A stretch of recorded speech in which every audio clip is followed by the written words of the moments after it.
हमेशा अपने काम से जवाब दो, केवल शब्दों से नहीं। 1994 में हम आपके हैं कौन इन्होंने पहली मूवी देखी थी, उसके बाद उन्होंने कहा कि अब समझ में आ गया कि लोग इन्हें क्यों देखना चाहते हैं। मैं नेशनल स्कूल ऑफ ड्रामा में भर्ती होना चाहता हूं। 2 बार गए, national school of drama reject हो गए। 2001 में तीसरे अटेम्प्ट में अंदर जाकर के नेशनल स्कूल ऑफ ड्रामा में select. National school of drama पहले समझ लेते हैं होता क्या है। जैसे डॉक्टर बनने के लिए एम्स है, इंजीनियरिंग के लिए सबसे बड़ा IIT है, MBA के लिए सबसे बड़ा IIM है, ऐसे ही एक्टिंग के लिए सबसे बड़ा नेशनल स्कूल ऑफ ड्रामा है। और पंकज त्रिपाठी पहली बार जब एक्टिंग करने के लिए मुंबई आए 2003 में अपनी NL3 से पूरी ट्रेनिंग लेकर के, तो 5,000 रुपए का उनको एक रोल मिला जिसमें एक्शन सीन था। 3 4 5 रीटेक किए, लेकिन एक्शन डायरेक्टर खुंदक खा गए। किसको पकड़ लाए हो भैया, किस गधे को पकड़ लाए हो? पंकज त्रिपाठी खूब बुरा भला बोला और असिस्टेंट को बोल के उसको धक्के मार के बाहर निकाल दिया। पंकज त्रिपाठी धक्के मार के जब बाहर निकाले जाने लगा तो जो सीनियर एक्टर था वो उनसे पूछ लिया, भैया 5,000 रुपए के लिए इतनी गाली सुनकर तुम्हें गुस्सा नहीं आ रहा है? 5,000 रुपए के लिए इतनी गाली काहे सुन रहे हो? पंकज ने कहा, ये सारी गालियां मिल करके मेरे फोकस को बढ़ा रही हैं। सूरज की इतनी सारी किरणों में से थोड़ी सी को भी अगर लेंस से लेके लगा के कागज पे आग लगा सकती है ना, ये सारी गालियां इकट्ठी कर रहा हूं, अपने फोकस को मजबूत करूंगा। देखना ये यही आदमी एक दिन जिसने आज मुझे धक्के मारे मेरी डेट्स मांगेगा। और डांट पर नहीं, अपनी आर्ट पर ध्यान दिया उन्होंने।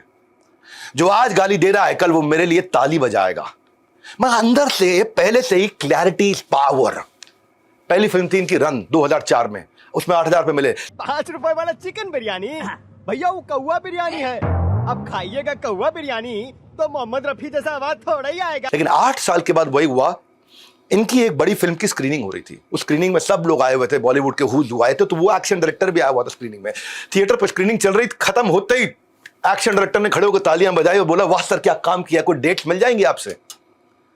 वही दिन वापस आ गया जिसका पंकज त्रिपाठी ने पहले ही भविष्यवाणी कर दी। पंकज ने बड़ी पोलाइटली उनको कहा, असिस्टेंट से बात करके डेट ले लीजिएगा।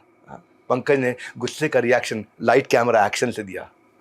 जो आप पर सवाल उठाए उसे जुबान से नहीं, काम रह करके अपनी कामयाबी से जवाब दीजिए। फैंसी नहीं है ये आज भी क्या कपड़े पहनते हैं। गैंग ऑफ वासेपुर का नाम बढ़ने के बाद प्रोडक्शन हाउस इनको सब काम करना चाहते थे।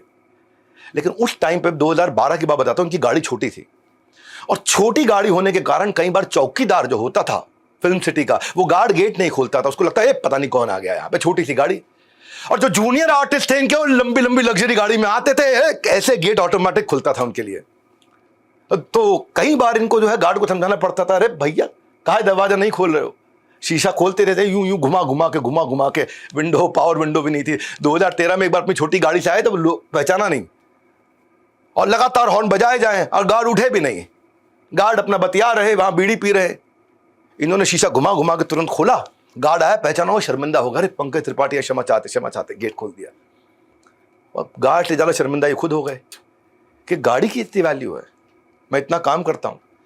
वो थोड़े दिन के बाद 2014 में भी ऐसा बड़ा इंसिडेंट हो गया कि फिल्म सिटी के बाहर VIP मूवमेंट चल रहा था, तो पंकज त्रिपाठी की गाड़ी को पीछे कर दिया और सारी लग्जरी गाड़ियां आगे निकले जा रही हैं। VIP मूवमेंट है, अच्छा लग्जरी गाड़ी को कोई रोके नहीं। शाम को पंकज त्रिपाठी को पहुंचना था, सनसेट का शूट था, बिल्कुल सूरज डूबने से पहले का। वो शूट इनको शूट कर ही नहीं पाए क्योंकि इनकी गाड़ी रोक दी गई थी, पीछे छोटी गाड़ी थी। उस दिन उन्होंने एहसास हुआ, उन्होंने कि भाई गाड़ी की क्या इनकी जिंदगी में कोई अहमियत नहीं हुआ करती थी। रोज रोज से गार्ड से बहस ना करना पड़े, टाइम वेस्ट ना हो, इसलिए पंकज ने पहली बार 2014 में जो बड़ी लग्जरी गाड़ी खरीदी, आज भी वही चलाते हैं। 10 साल में बदली नहीं गाड़ी इन्होंने। पंकज स्टारडम के नहीं, सिंप्लिसिटी के फैन है।